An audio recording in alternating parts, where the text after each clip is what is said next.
Is that working? Testing 1, 2, 3. Testing 1, 2, 3. Well, good afternoon, dear pipe pals. How are y'all doing? Well, it's me, the Holy Smoking Pipe Padre, coming back at you on a rainy Saturday afternoon. And I'm here in my man cave. Give me a little zoom by of my man cave here. I'm just kind of enjoying hanging out. Kind of sitting here and nothing more than just a little bit of just a very low light. And I'm trying out the old Apple iPhone. And no, I haven't bought a new iPhone. Nope. This is not the Apple iPhone. What is it? 6S? Plus. No. Again, one of my resolutions this year is to not buy any new Apple products. Now, as of today, this is March the 12th or 13th, I think it is. And so almost the last 3 months, life has been, pretty good. But that's all about to change, right? As you know, Apple's going to be coming out with a new product lineup, on the 27th, I think it is. It was supposed to be on the 21st, but they moved it back. So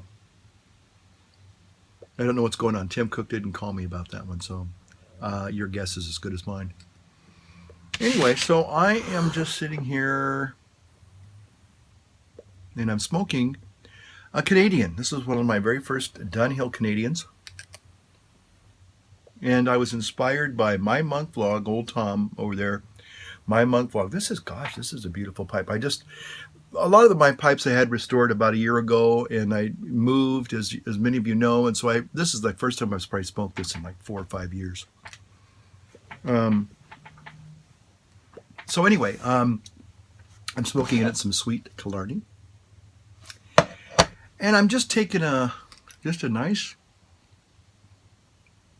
little break.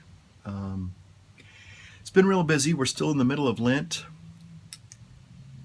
although next Sunday will be Palm Sunday, and then the following will be the Latin Rite Easter, Pascha.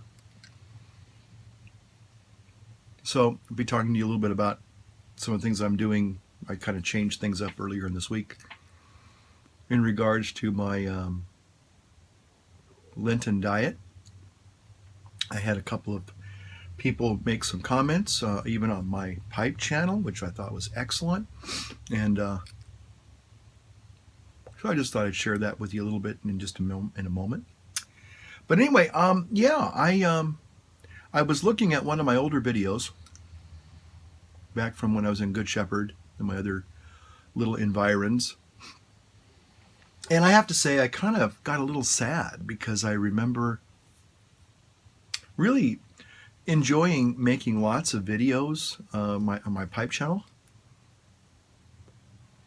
as well as my religious channel. And I just kind of remember that, I got to be honest, there was a lot more kind of excitement about being a YouTube pipe presenter. Not to say that I don't like being a YouTube pipe presenter, I still do, but I just don't have that same energy behind it like I once had. And I don't know exactly why that is. I guess it's just because of now that I'm kind of the main go-to guy overseeing this little parish here.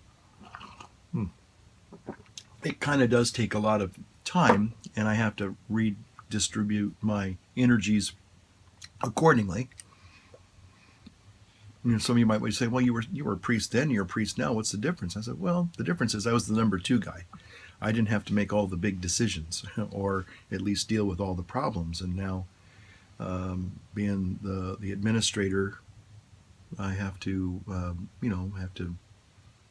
think about a lot of other things. And so my other energies for being creative and having a little bit more fun kind of have gone to the back burner, if you will, if I can put it that way.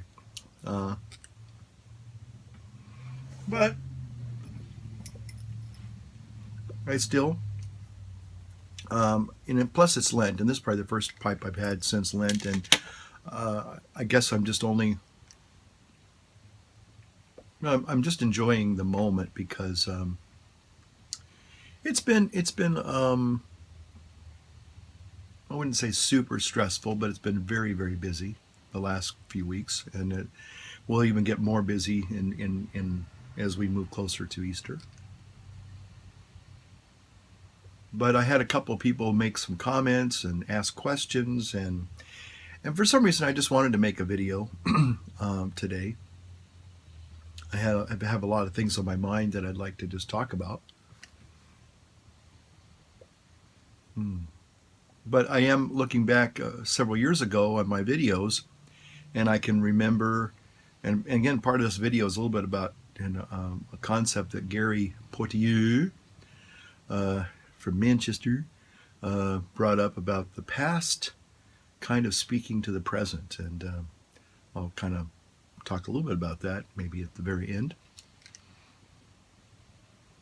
But I just I thought I'd take a little bit of time for myself and kind of treat myself to just being able to make a video, smoke a pipe, and just kind of do some reflection about things in my life that I never really give a lot of voice to.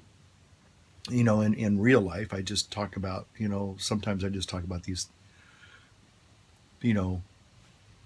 fleeting thoughts. Sometimes, I mean, there are things that there are things that a lot of us hold inside, and they're certainly intimate to us. They speak to us, but it's sort of like you just don't go sharing freely with people that you work with. Probably again, you have different relationships with different people, and then there are just some things that you just don't have common ground to say, well, have you ever thought about this concept before? Anyway, I smoked this sweet Killarney, and I probably have this probably goes back about 2 or 3 years as well, back to Good Shepherd days. It's a little on the dry side, but it's not bad. It's still pretty flavorful and sweet. The Peterson blends are wonderful. This is a Peterson blend, I believe. Almost 99.9% sure it's a Peterson blend. It is, yep. And Peterson blends, Peterson pipes, they're all really good stuff. Anyway, so it's raining outside. We've been getting a lot of rain. Thanks be to God. Our prayers are being answered, and it's just wonderful. This was the very first little Canadian that I got. I think I have one that my brother left me, and I just love it. It was fixed. It's an estate pipe. It was an estate pipe. Now it's in my little estate, and it's just just a charming little pipe to smoke, and I really love it. Yeah. So anyway, Canadians, good old Canadians. Let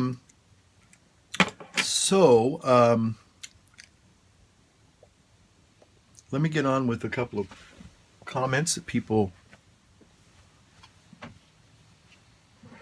Well, I thought I had that little piece of paper that I was going to talk about.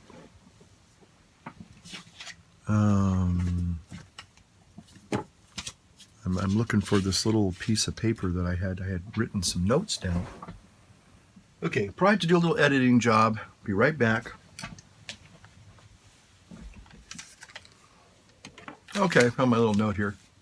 I'm going to try and do I'm going to try and do this in iMovie if I can. I don't know if I'll be able to do it or not, but we'll see. I'm not going to do any special effects this time. No 3 or 4 different camera angles. I don't have the time to do that today. I'm just going to enjoy just making a simple video. So I wanted to think, okay, Halen McCormick, how you doing there, Halen? Asked me about my Macaulay pipe. My Robert Burns Macaulay pipe. And he said, how long is that pipe? Kind of look like a little, almost kind of between a church warden almost, you know, such a long pipe. Anyway, from stem to stern, Halen, it's 7 inches, just about spot on 7 inches from stem to stern there.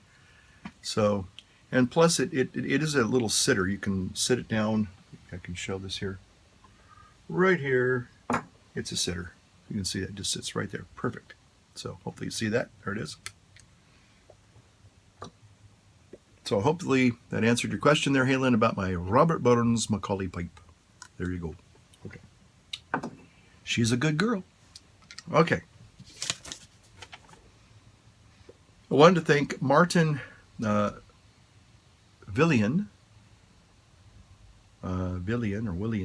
Willian. He sent me some information about Orthodox fasting. And talk a little bit more about that in just a moment. And then a Mikey Guanipa. I hope I pronounced that last word name correctly. Mikey Guanipa sent a very nice comment about the videos, and I appreciate that. Which kind of leads me into what the little things I wanted to talk about today. Many of you have seen, I'm sure, or heard of Boogie 2988. Boogie 2988. And his name also, interesting enough, his first name is Francis. And he's an interesting YouTuber. And he has a lot of he's a gamer. He likes to do games. He's into technology. I think he even had an iPad Pro unboxing video recently, I think. I could be wrong on that, but he's into Apple products, kind of like it myself. But I've seen some of his videos. Now again, I'm not saying he's I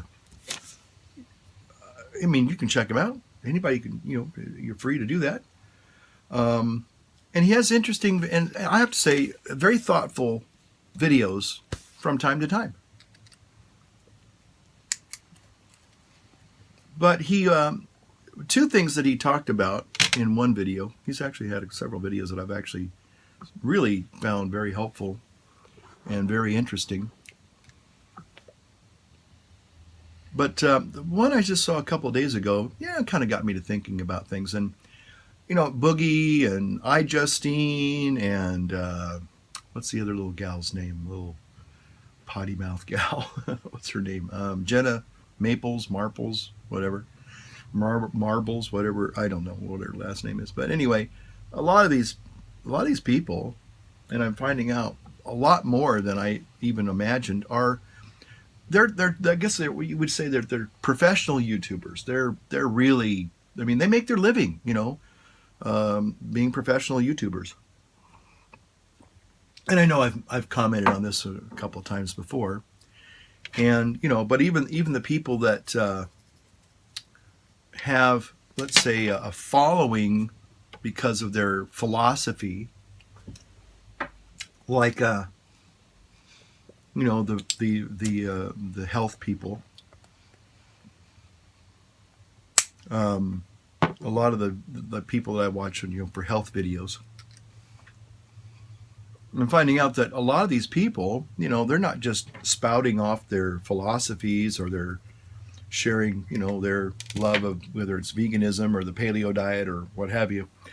But a lot of them, that's how they make their living.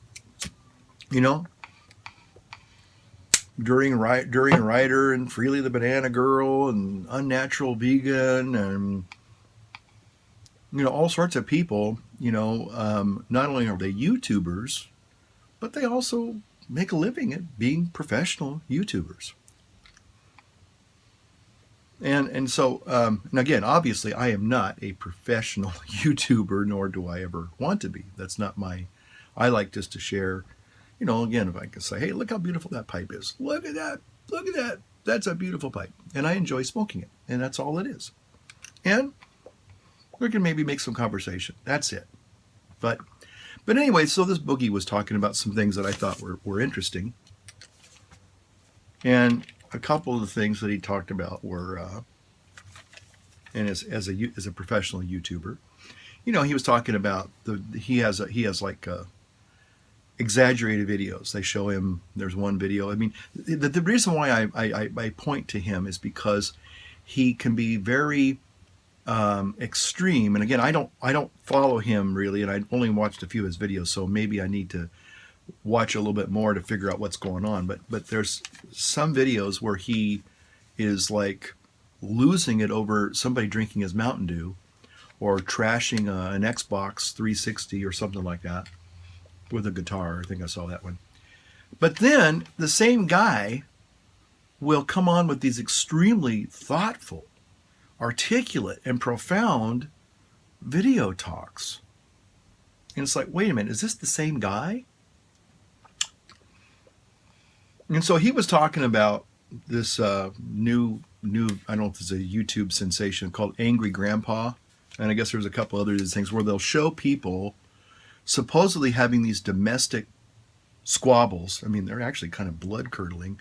But then what they'll do is Angry Grandpa will, he'll come into a room and he will see his kids playing, a PlayStation 4 in a big screen TV, and he just gets mad and he starts busting up this beautiful 60-inch TV and takes the Xbox board and trashes it in front of his kids, and it just causes a great drama. And so Boogie was saying, well, is this real or is it staged? And then he pointed to some of his videos that he goes, well, look, I have this alter ego persona that I sometimes employ, as my on my YouTube channel.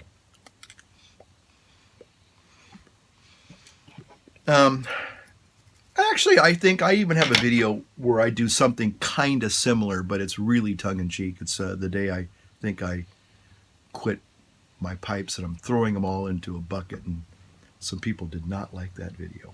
So I don't know where it's at. It's on my channel somewhere if you wanted to go see it. But it's one of those tongue-in-cheek videos that if you see it, you'll go, oh, he's just having fun.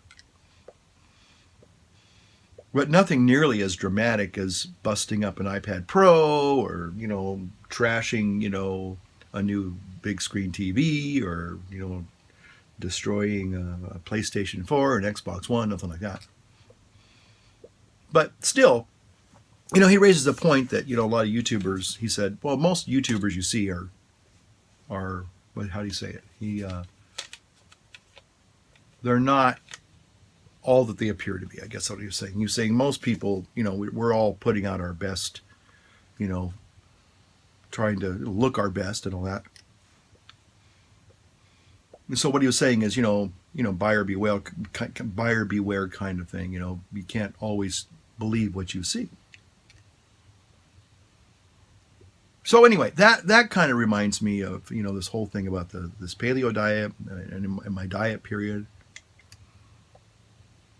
About 4 years ago, when I started this kind of thing, I started it probably about 4 or 5.5 years ago.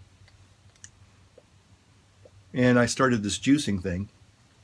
And I want to say that I'm still juicing. I'm not doing it religiously and regularly, but in the last week, I kind of readopted that because I'm trying to find a new way to and I'm going to talk about this, just briefly, as I'm, again, some people have kind of shared with me, the fasting regulations for, say, the Byzantine or Orthodox Catholics. And I did that about 3.5 years ago, maybe 4 years ago. And I found it to be very, very good spiritually. But now my diet is different.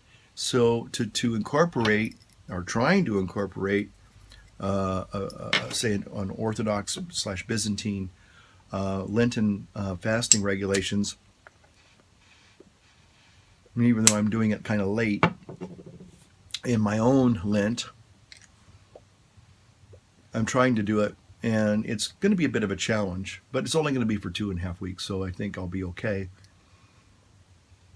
But basically, no meat, no dairy, no fish with a backbone, no eggs, and those are my major sources of protein.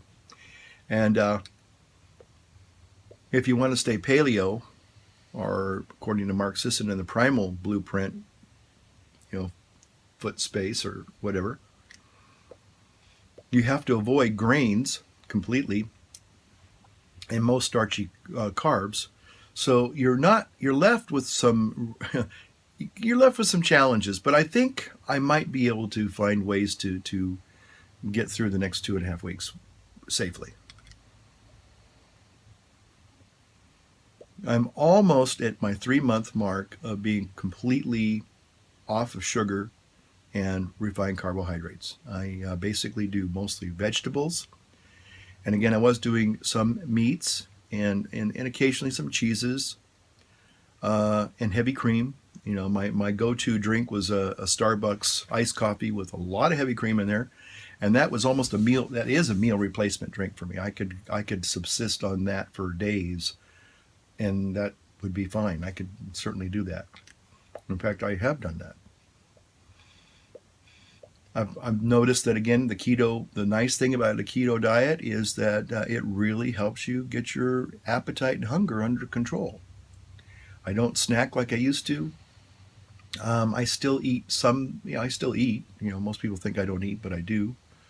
And I eat quite sumptuously in some ways. I mean, I enjoy food. I still do, but I'm not eating the junk food and the sugar foods. So, and again, the scale has been, I don't know exactly what's going on. I've been doing those exercises I said I was going to do every day. I've been doing that religiously for the last 3 months.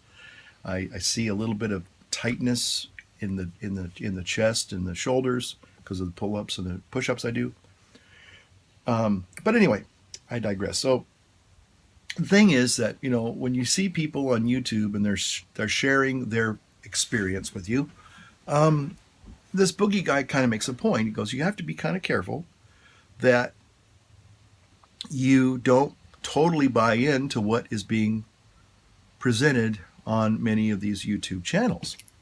So I'm thinking, okay. And I'm kind of questioning at this stage, where did I put my lighter? There it is.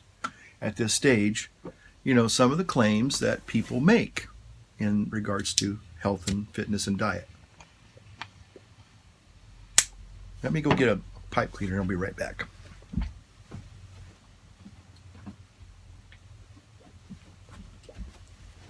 Get that little gurgle every now and then, and that's the only thing I don't care for. I like a nice dry pipe, nice dry pipe. There we go.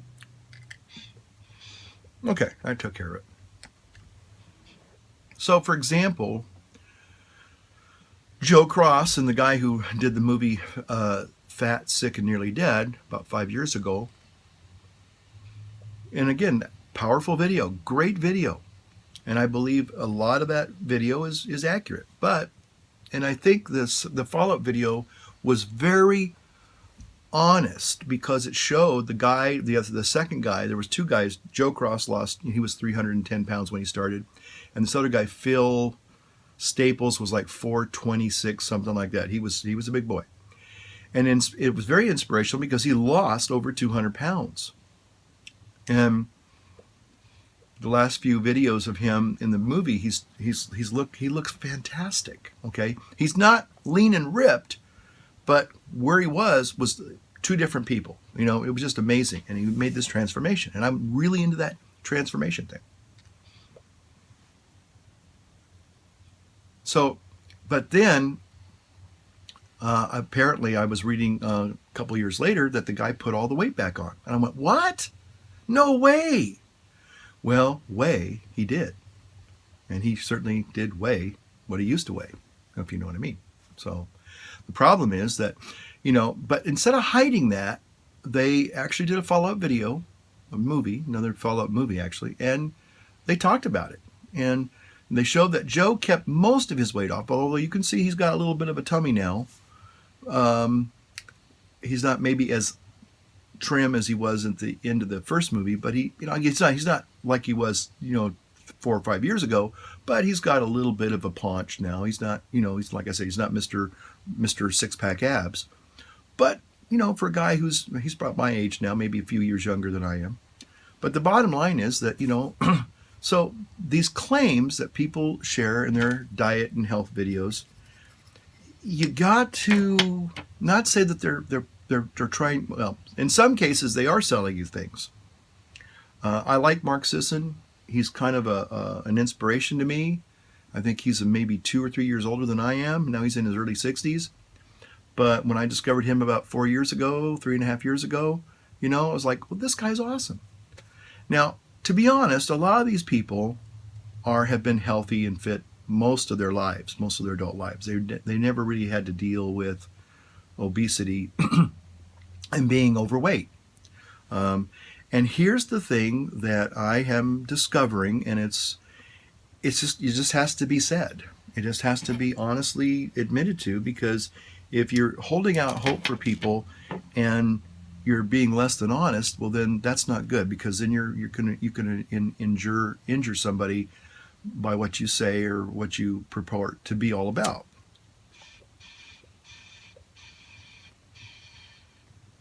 And so one of the things that I have to say is a real sobering wake-up call is simply this, is it hard to lose weight? Yes, it is.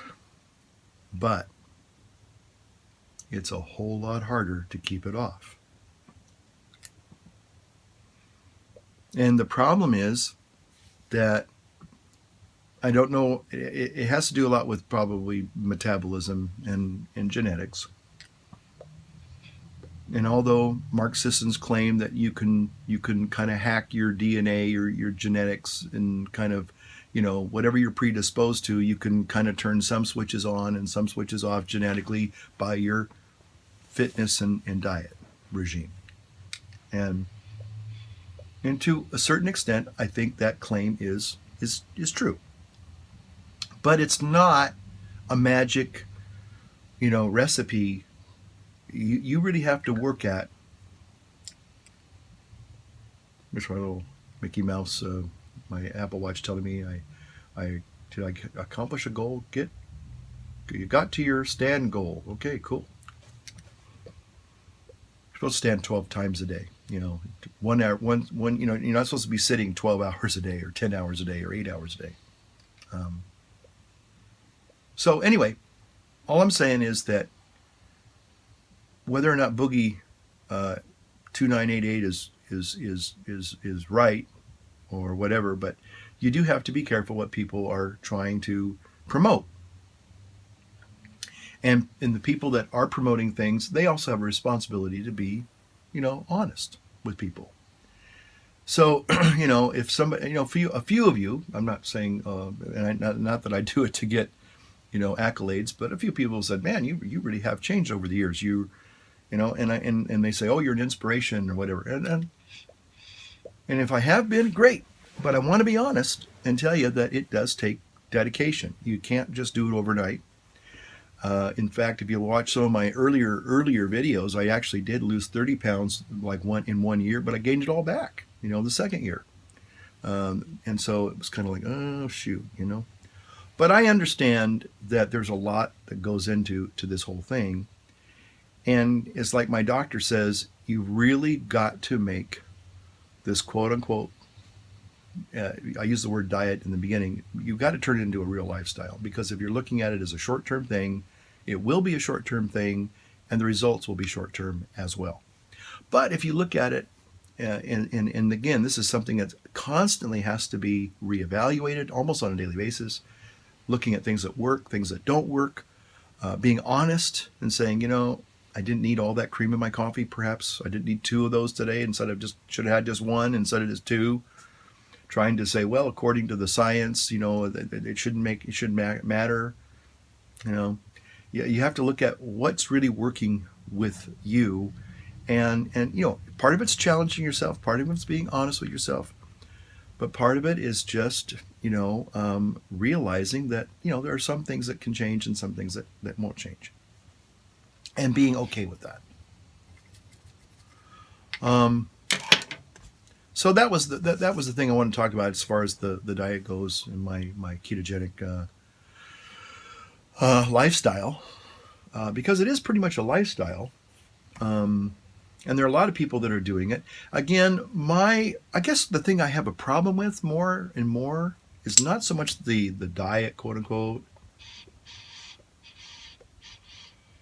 or the food or the exercise. That's nothing. What I really get upset about is the hatred and the wars that seem to go on in this whole diet debate thing.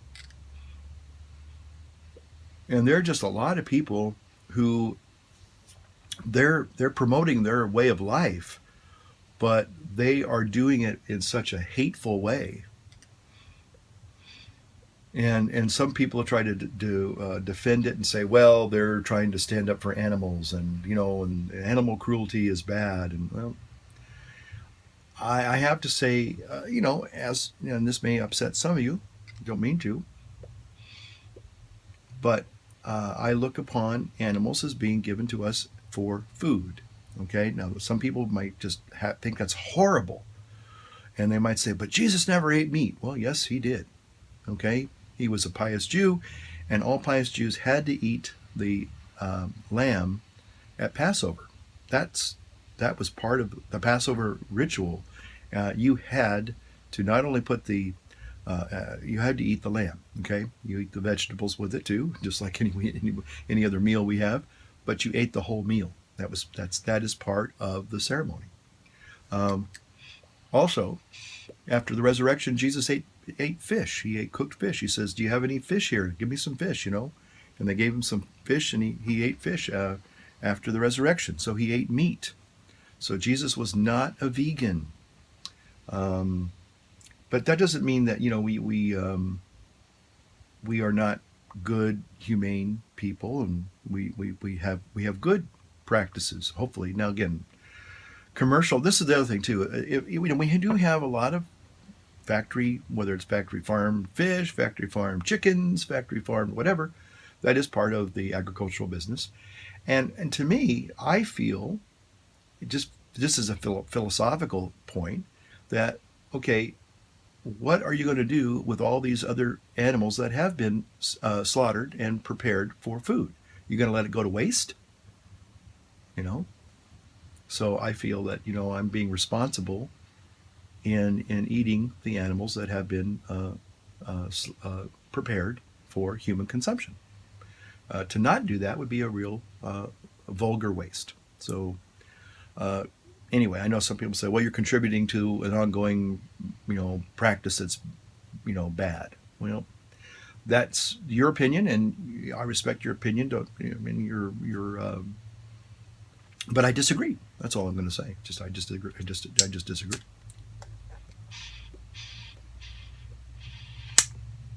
Anyway, so I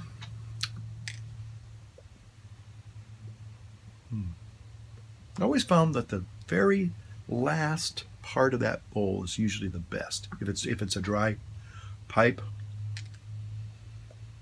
and if it's a good tobacco to begin with, then you're going to get some really nice, kind of delicate, unique flavors.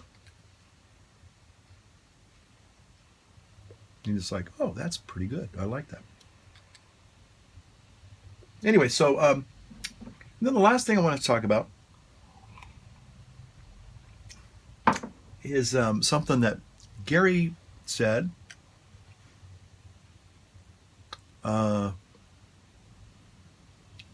As he said he was, and I hope I don't think I'm betraying any confidences. So, but it's a concept. It's a philosophical point that he brought up in one of his little video letters to me, which I thought was very interesting. And it's like, man, that's exactly what I'm experiencing. I have been experiencing for the last 3 years. And I guess it's part of just getting old. I'm old. But a lot of it is it's kind of metaphysical. You and I, we are on a continuum, throughout our lives. And, through time, we age and, we change physically and certainly emotionally and spiritually we grow. But there is a sense that we are the same person that we've always been. We just get maybe a little bit more wise and a little bit more experience.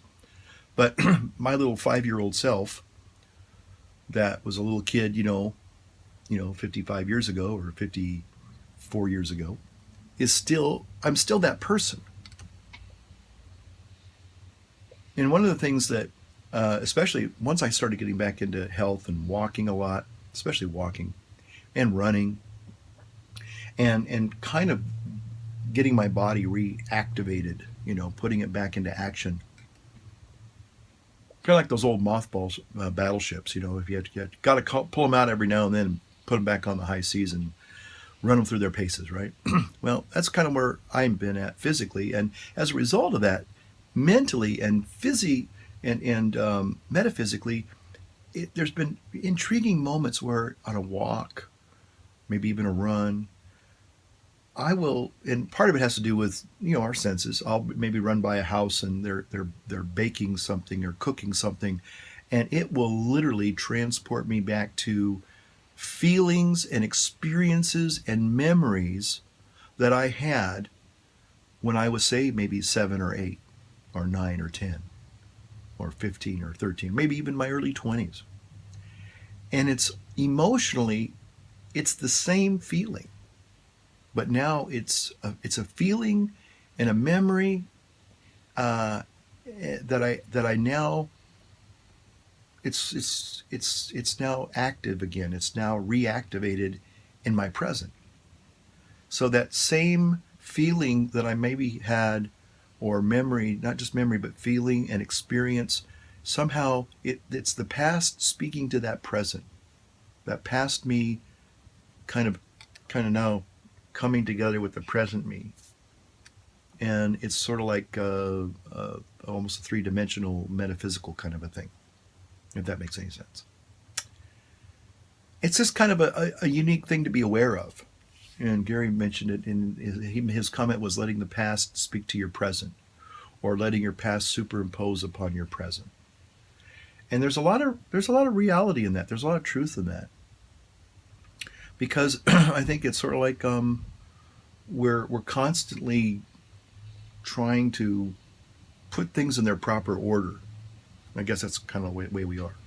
Whether we're doing it consciously or subconsciously, probably even more on a subconscious level, it's happening all the time. We're just not totally aware of it. And so anyway, I just thought that's a fascinating thing because I recognize that person, whoever I was at 5 or 10 or 15 or 20, that's the same person. I'm the same person in many, many ways. It's just that I have, aged a bit, sort of like this tobacco. When I opened this up like 3 or 4 years ago, still the same tobacco, same tin. The contents may have aged a little bit, but it's very much, it's still the same. And yet it's different. I guess the old philosophical was a Heraclitus that could a man step twice into the same river? Well, yes and no. Yes and no. And I think that's intriguing to me. Because again, there are things that really don't die within us. They're always with us. They're always a part of us. They make us who we are. So anyway, I just think that's a wonderful thing. It's like when you discover, for example, let's say, I wasn't trying to meticulously take care of my little pipe collection, and I don't do a very good job of that. I have to be honest. I probably do a lot better if I really focused on, saying, I need to take better care of these pipes, and I try to take pretty good care of them. I'm not as meticulous as maybe, like, say, David, who I think is, he always has these really nice videos in this cabinet, and he's kind of got everything really where it's supposed to be. And if one of his pipe stems breaks, he takes it lovingly into his little workshop, and he'll refashion maybe, or find another stem and fix it up and polish it, or Dunhill Man UK, I guess it is now, or I forgot what Chris's moniker is. Anyway, but you know, really spending time cleaning his pipes, or what was that guy, Dubbing the Dam? You know, he used to have a little ritual how he would clean his pipes, lovingly do that. You know, and there are a lot of pipe preservers out there who have, you know, their own loving way of preserving and protecting and taking care of their children. Uh, so anyway, but I'm just saying that. So it'd be like if I all of a sudden, as I'm going through a drawer, and all of a sudden I find this pipe and I go, oh, oh, I remember. I remember when I bought this pipe. Again, I bought it at the old Briar Patch in Arden Fair Mall, which is now extinct. It no longer exists, sad to say. Beautiful store that was. But I remember, you know, because of being a part of the YouTube pipe community, discovering the Dunhills and kind of like going, wow, and then finding about estate pipes, which are kind of the fraction of the cost of a newer pipe, and yet have their own beautiful understandings, you know, and appreciations. You know, some of the newer Dunhills don't have this deep etching in them like the older ones used to have. You know, the newer ones are a little bit more, well, a little bit more processed. I'm afraid to say that, but it's true. They don't seem to have the same character. But again, this is an estate pipe, and this has been around probably for 80 years, maybe more. I don't know. But it's a beautiful pipe, and I'm glad I can, you know, hold it and smoke it and enjoy it.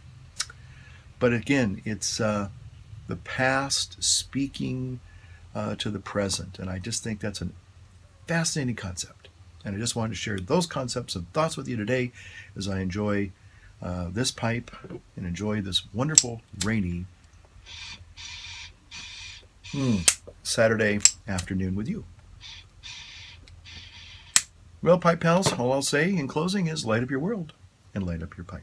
Have a nice day. Have a great weekend and a great week. See you soon. Bye. Thanks for watching, too. You see a little spark? Oh, Sparky. Maybe I'll call this pipe Sparky. See you. Bye.